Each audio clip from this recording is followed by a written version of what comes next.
Hello, I'm Dave from PC Gamer. And I'm Jacob from PC Gamer. And today we are going to be talking about the big topics of 2026. So we've got the new year coming up, and what's that going to mean for us PC gamers? Yeah, all very positive, I hope. Yeah, definitely positive.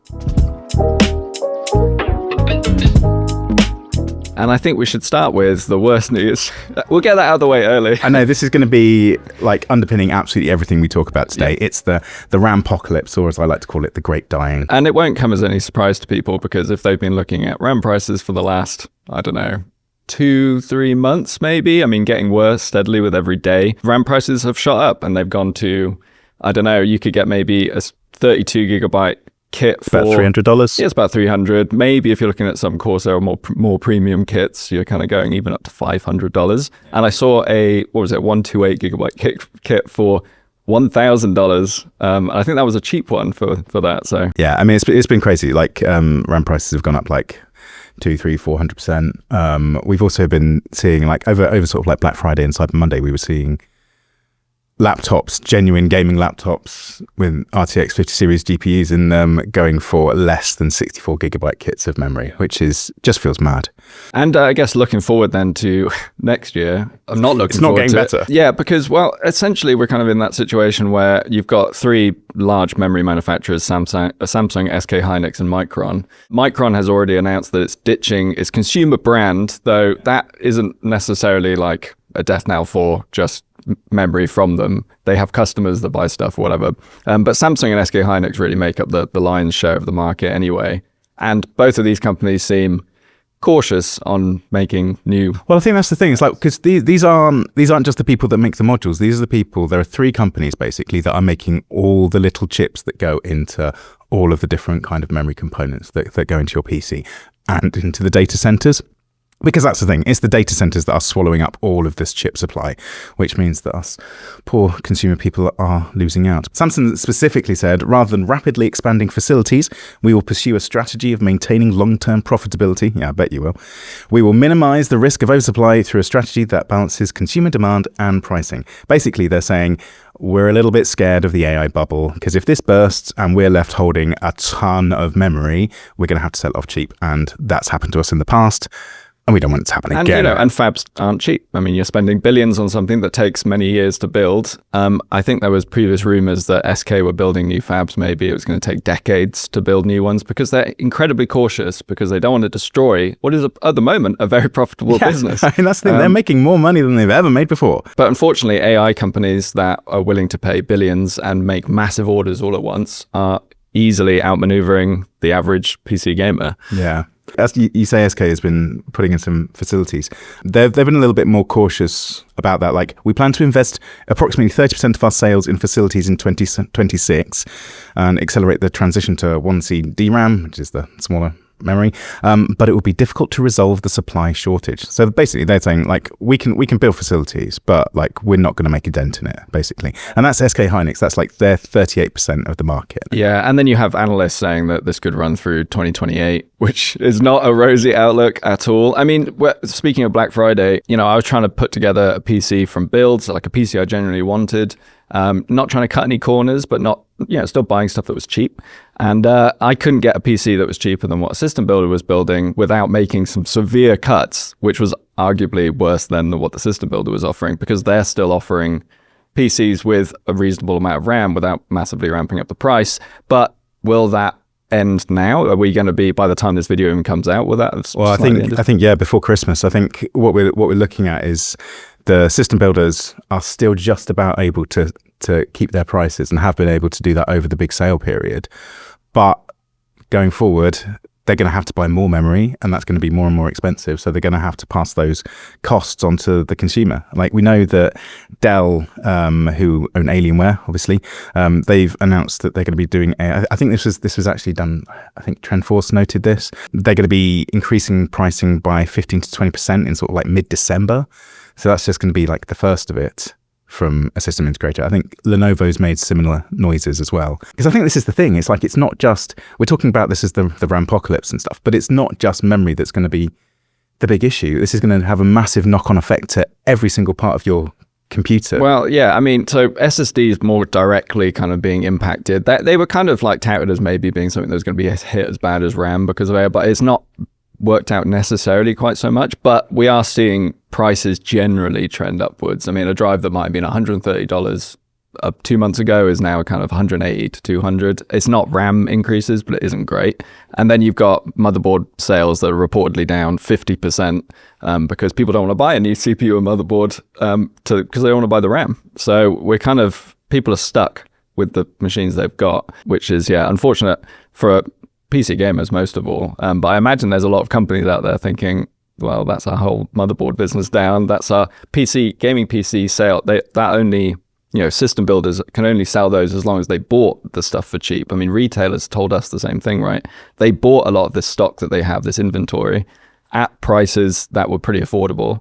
And once they sell through that, which maybe they haven't done yet, but once they sell through, they have to buy it at the new inflated cost. And that's going to significantly knock on affect the kind of prices you then see at shops. And interestingly, that was specifically about graphics cards as well. Yeah. So you might not think like, obviously, your DRAM is completely different to your VRAM. It's completely different to your NAND that goes into your SSDs.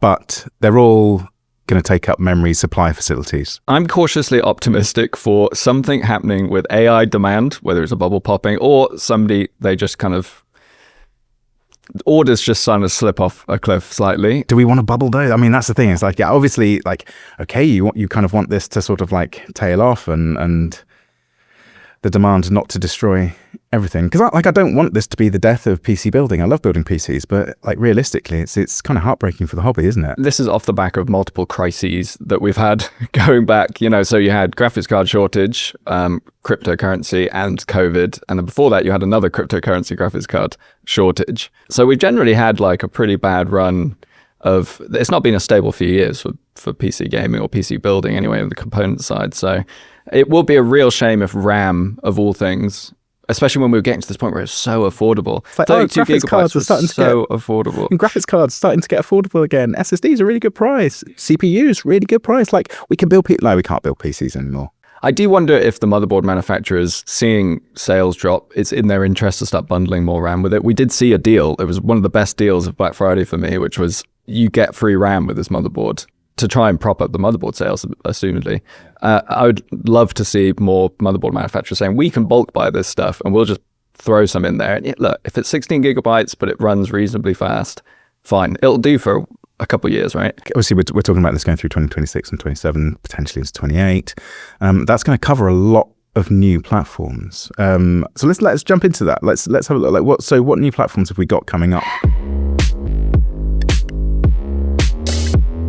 So obviously, like start of the year, we've got Intel's Panther Lake, but that's going to be like a laptop-based thing. It's laptops like these, less so yours, but more like mine, that will have maybe a Panther Lake chip, and they're promising, pretty great iGPU performance from that, 50% improvement, 50% multi-threaded improvement, and only 10% single core. I mean, that's the thing. It's like the actual improvement of the chip itself is kind of relatively minimal. They're putting in 50% more cores, 50% more execution units. Is kind of iteratively improved, but yeah, everything else seems pretty good. But I mean, there's positive noises from Intel about this, and that's coming in CES. But like more on the sort of like the platform levels that we're talking about is going to be the two new platforms coming in for desktop PCs in 2026, and that's going to be Intel again. So that's going to be Nova Lake, probably towards the tail end of 2026. I think it's really interesting because they're talking about that as like the rumors are that this is going to be Intel's real big push to try and take back gaming performance again from AMD. And with their secret weapon, which is stacked cache. Secret weapon. I know. I wonder where they got that idea from. But it's worked very well for AMD with their X3D chips. You put a bunch more cache on there. Games love having more cache close by. Don't have to go to the system memory as much. And it works really well. And, Intel's been lagging behind. AMD's got multiple generations of X3D chips. And they're the top recommendations. They're our top recommendations. So Intel having something that has plenty of cores, probably no hyperthreading again, but plenty of cores, plenty of cache. Yeah, maybe they do regain some of that lost ground with Arrow Lake, Well, I think the interesting thing is like you only put this level of cache on. Like we're talking about, there's apparently the top chip will have 2 compute tiles, both with 8 performance cores and 16 E cores for a total of 48 cores. So it doesn't need hyperthreading anymore. And potentially with that, 288 megabytes of total vertical cache. And you only do that if you're trying to chase gaming performance. Like that's the only reason that you're going to be putting that on there. So that is like a real dedicated play for gaming in 2026, which is going to be really interesting. And hopefully it has those same benefits. Arrow Lake, I mean, prior to that, Raptor Lake, high power demands, arguably too high. I mean, these chips were not doing too well at times.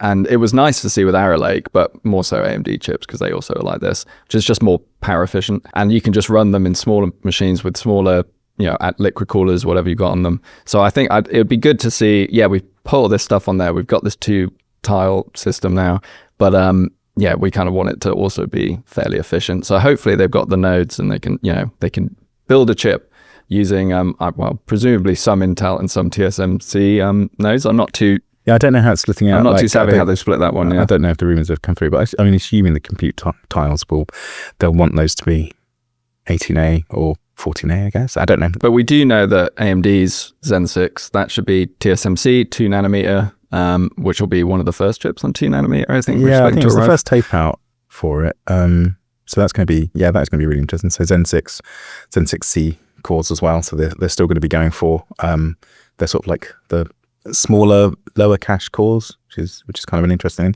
Again, that's looking at sort of, I think that's late 26 again, I think.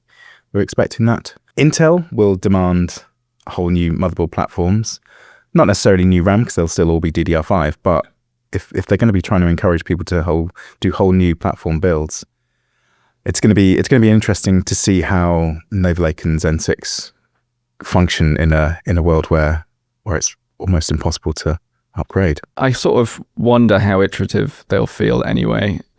I guess it really depends. Some of the stuff they were introducing was sort of support for new RAM types and things like this, which I mean, like you can get even faster memory. That's going to be really old. Which I don't think we're really going to see much more of. Like the flat memory that Micron was pushing and stuff like that. I mean, presumably that's.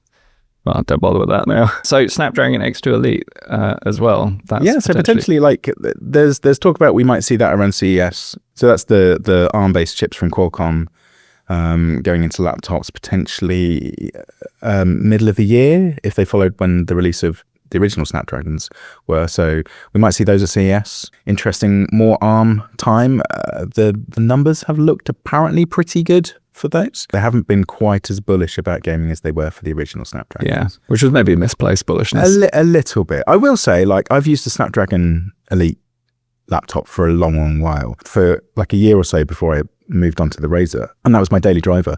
And I used it for absolutely everything, like including ARM-based, ARM-focused software, as well as Windows x86 software. And I didn't really see any difference between it. Like it was really solid, really slick. It could wake from sleep, which is something that Windows laptops just don't do. And it had that much more of a Mac feel to the actual using of the laptop. So a thinner light, presumably with a fair bit of memory. I wonder if we'll see smaller memory configs by as standard if they're launching a brand new wave of chips. They go, oh yeah, you just need 8 now.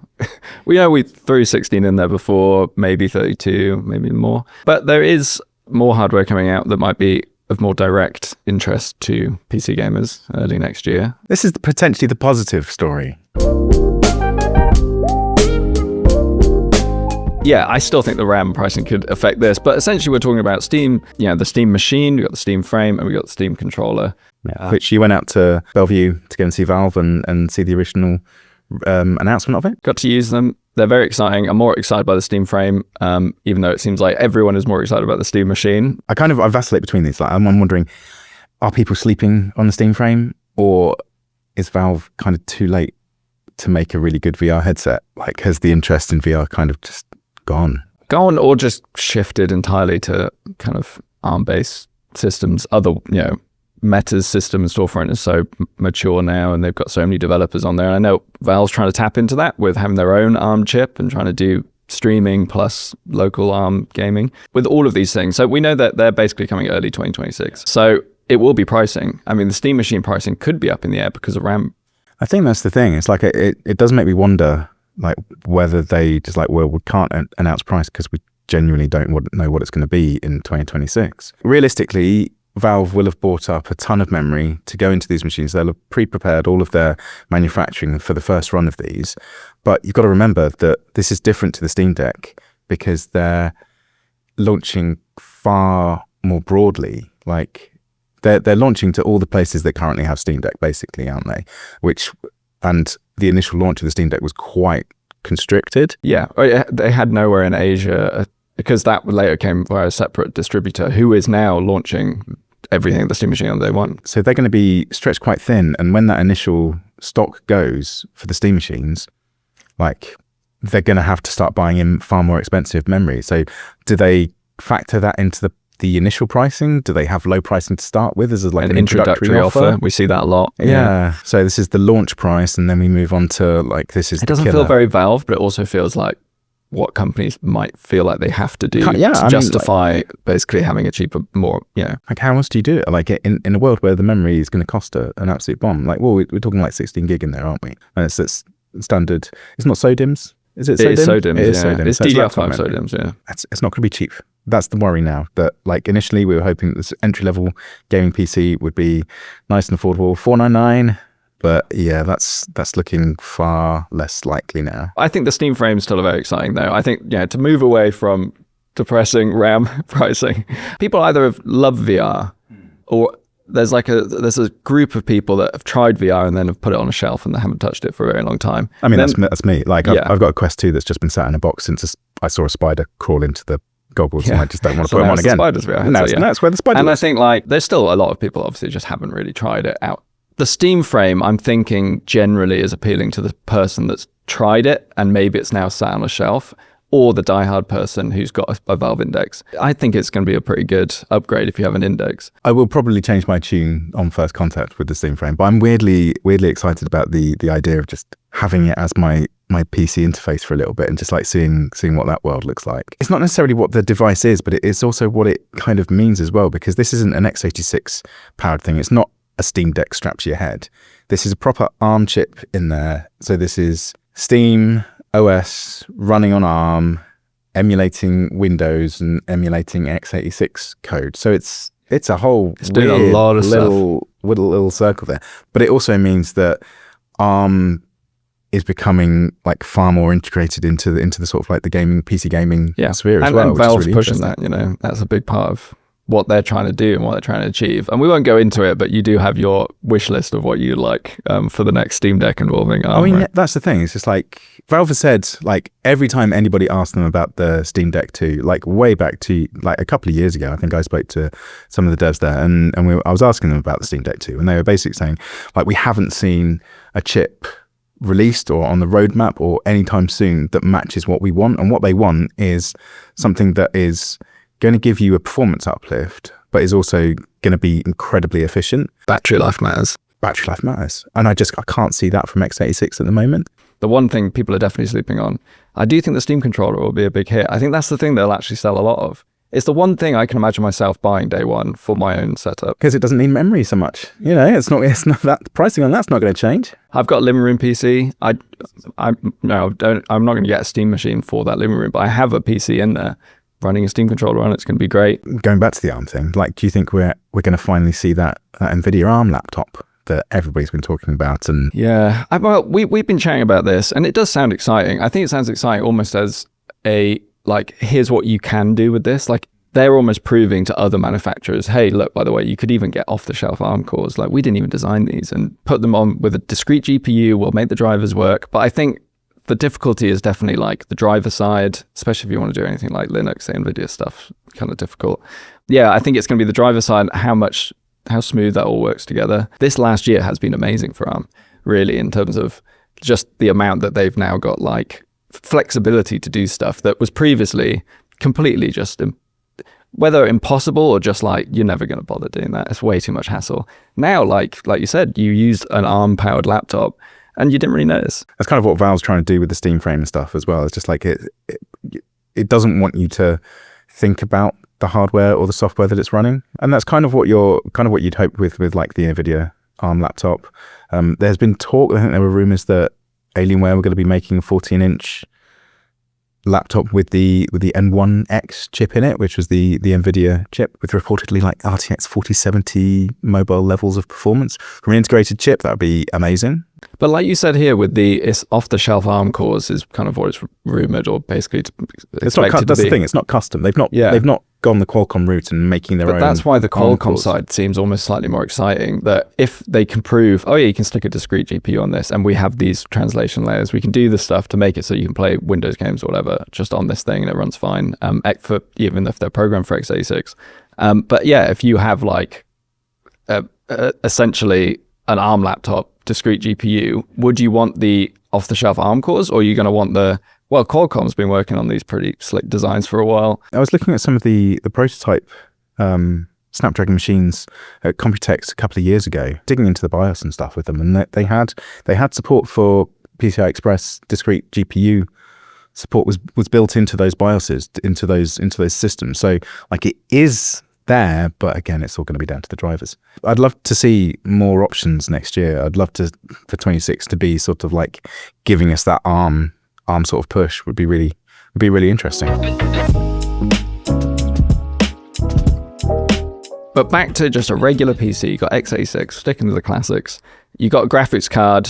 Are we going to see 50 super cards, RTX 50 series super? Because the one thing they can do is bump the memory. Well, this was the thing. That was the rumor for, we're going to see RTX 50 series cards. They're going to be coming at CES because that's going to be a year after the original 50 series was launched. So we'll see the super cards coming. And the thing they're going to do is they're going to put more memory in there, because that's what everybody was upset about with the 50 series. Like, wasn't it enough memory? I think a lot of the GPU designs, they're basically using the max or close to the max. Like, there's not a huge amount of cores you could just throw at this to go, oh yeah, that's just way better now. We've got a TI kind of version. They've segmented the graphics cards kind of on the GPUs themselves. So it's, memory is kind of the only thing they can do. But with increased VRAM prices, is there much point in that? Because of the RAMpocalypse, there's also been rumors that they're going to be shutting down sort of like the lower end cards. I'm not convinced that they'll stop making like a 50-50 with 8 gig in there.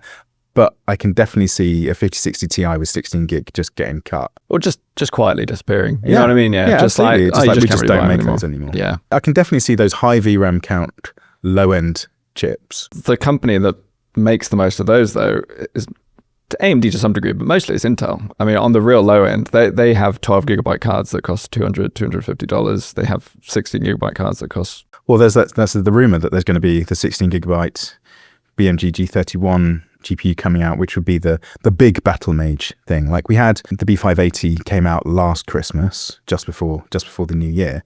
So it's been years, and they've just managed to get 1% of the graphics card market. Well done, Intel. Yeah. You've got there. You've got on the board. There's a rumor that there's going to be a 16 gigabyte B770 coming out early next year, because like it's kind of been confirmed via some patch notes and some Intel software that there's support for the chip that we're expecting to go into that. But whether there's going to be a consumer release, I mean, they've been pretty keen on going, oh yeah, we'll stick a bunch of these in. You can have 2 GPUs per card if you want a B60 on a workstation card. Are we going to get any new graphics cards next year? I genuinely don't see much reason. Nvidia is still, I think they were 1% down quarter was it year over year for the last quarter for gaming sales. Gaming sales was, I think it's like 4.something billion in revenue, but I mean, they're making something like 50 billion from data centers. Because of the way things are, the GPUs are selling, they can keep them in the market, and then they can make the decision late on in 26 and just pull the lever. But it doesn't feel like AMD massively has something kind of geared up for coming out this year, well, this coming 26. year. Yeah, and Intel maybe are launching the card that we kind of were hoping they were going to launch last year, well, in 2025 anyway. So yeah, it doesn't feel like there's a huge amount of drive. It feels like it's going to be a real quiet year for graphics cards. But we'll see some more interesting, we'll see some smaller iGPUs with, bigger, well, there'll be bigger iGPUs on smaller chips. We will see some improvements that maybe will come into handhelds. Any other trends you think? Yeah, that's the thing. What do we think are going to be the big trends of 2026? Like one of the big trends of 25 was just like slapping screens on everything. Which is one of my most hated things, but also I think derives from there's no road left to go. Drive. Yeah, like I think with coolers especially, I mean Acertech's even told me in an interview, like we've basically reached max performance we can get out of these things in the size that is standardized basically. So yes, slap a screen on it. Like what else they can make them cool. They're saying, oh we'll make quieter ones, right? Because that's kind of like the thing we can work on. And other companies are doing quiet. Corsair's going for quieter with its pumps and stuff.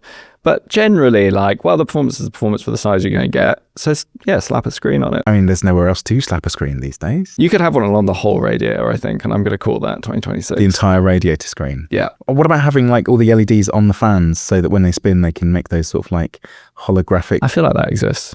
I feel like that exists already. PCIe 5 becoming standard? I feel like we're getting there. Well, we were getting there with SSD prices at least. So on the SSD side, because I think budget PCIe 5 drives now are almost exactly the same price, if not during the deals we were seeing over Black Friday, were actually cheaper. These cheap PCIe 5 drives, what they're doing, like 10,000 megawatts per second? Like, which for game, like, it's more about the random stuff. And unless you're paying for the WD 8100, like, you're not going to get amazing random stuff from these, but they're right in the middle of the pack.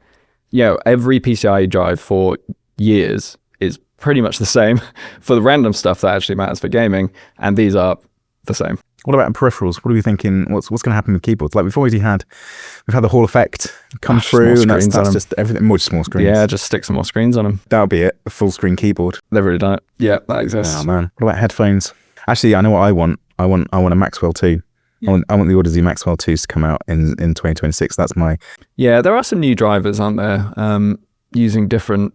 SLAM technology. No, not just SLAM. There's different sort of membranes that they can be using, but nothing that really elicits a huge response from me, I'm going to be honest. Like you say, planar magnetic is kind of my go-to now for like, this is what I want in a headset. We have some really good options for that now, but a good wireless one, decent battery life for gaming. Maxwell 2, good battery life. I want it to be a little bit smaller, I think. At the moment, they're a bit chunky. I do think the one positive we haven't spoken about, very quickly, I do think monitor prices are very good right now. And OLEDs being much more affordable, I think you could definitely get, I mean, like, you can get OLEDs now something like $450, $500 for like 40p. You can get a 4K non-OLED, $200. I mean, it's just a shame the graphics cards to go with them, with the VRAM you need, nowhere near that. But that is a huge saving, even off a couple of years ago. So that's a positive. I thought maybe we should end on a positive. We've got to hold out for the positives in 2026, because otherwise it's going to be a tough old year out there. Well, that's 2026 wrapped up. We'll see you again for 2027, I guess. Yeah. All right. Bye. Take care.